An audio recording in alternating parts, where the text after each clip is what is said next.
This, I thought, ignored an important fact about how Jim Diamond got to be a convict in the first place. But it was true. We'd researched the guy very carefully in the firearms department, not wanting to blunder unwittingly into any high-caliber developments. Between my husband Wade's friends and Ellie's husband George's, we'd been in touch with just about anyone who might have sold or given Jim Diamond a deadly weapon, and nobody had. So unless he'd found one by the side of the road somewhere, I happened to know that he'd come out of jail owning little more than the clothes he was wearing when he was arrested, Jim would be unarmed. And anyway, I wasn't about to turn back.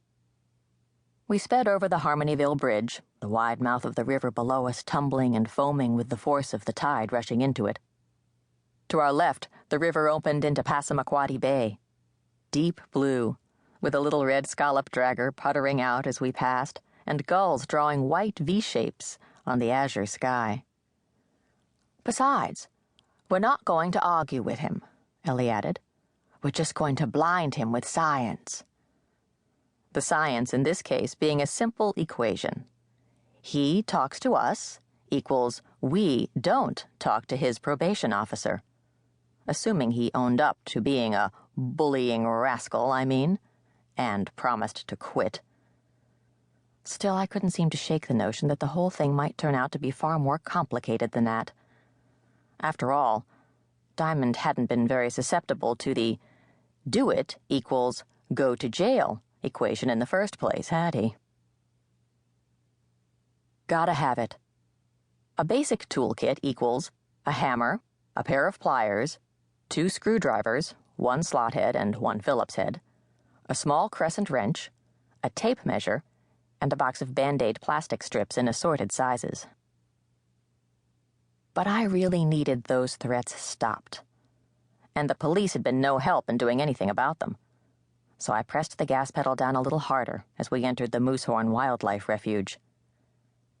Atop a tall wooden platform 100 yards from the road, a bald eagle swiveled its enormous white head slowly, gazing down at us from a nest big enough to belong to a pterodactyl. The Fiat's engine growled, as if it too were some species of predatory wildlife, when I downshifted for the next set of curves. And, Ellie pronounced, as if this settled everything, it's a fine day for a ride. Right. Probably this visit would turn out fine as well. I only wished I didn't suddenly have such a bad feeling about it. Yes, I replied, keeping my voice light. No sense alarming anyone else. Yes, it certainly is. Then I just concentrated on the road, its blacktop heavily rutted and potholed from the steady traffic of massive logging trucks and 18-wheelers alternating with the tourists' RVs.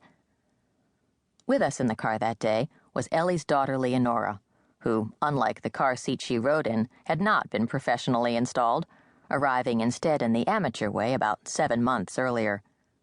We'd also brought my father, who had once been an angry man himself, and said he could remember how, and my son Sam's ex-girlfriend Maggie, to care for Leonora in an emergency. Not that I really expected one, despite my misgivings. I wouldn't have brought any of them along, not even Ellie, if I had truly believed the scene with Jim Diamond would get ugly. No, it would be unpleasant, but perfectly manageable if all went as planned, and as far as I knew, there was absolutely no reason why it shouldn't, or at any rate, that was what I went on telling myself for another 10 miles. The road widened as we reached the town of Whiting, passing the tiny general store with its pair of extra gas pumps, one for diesel, one for kerosene. Little houses, each with a garden plot neatly planted in peas and potatoes, dotted the pale green slopes around the white-clapboard 2-room school. "Maggie, do we need to stop?" I asked over my shoulder. By which I meant, did Leonora need changing, feeding, or to have any item of her complicated costume deleted or adjusted? Strapped into her car seat, the baby currently wore a pink, long-sleeved cotton romper, a floppy sun hat, a pair of crocheted booties made to look like white high-top sneakers, and a tent of mosquito netting to protect her from flying insects. "No, she's fine," Maggie replied. "I put more sunscreen on her hands just a little while ago." Wearing a green tailored shirt and tan cargo shorts, Maggie met my glance from her cramped perch on the Fiat's vestigial back seat. To keep listening to this audiobook, I've left you a link in the description so you can do it, at no cost thanks to Audible's 30-day free trial.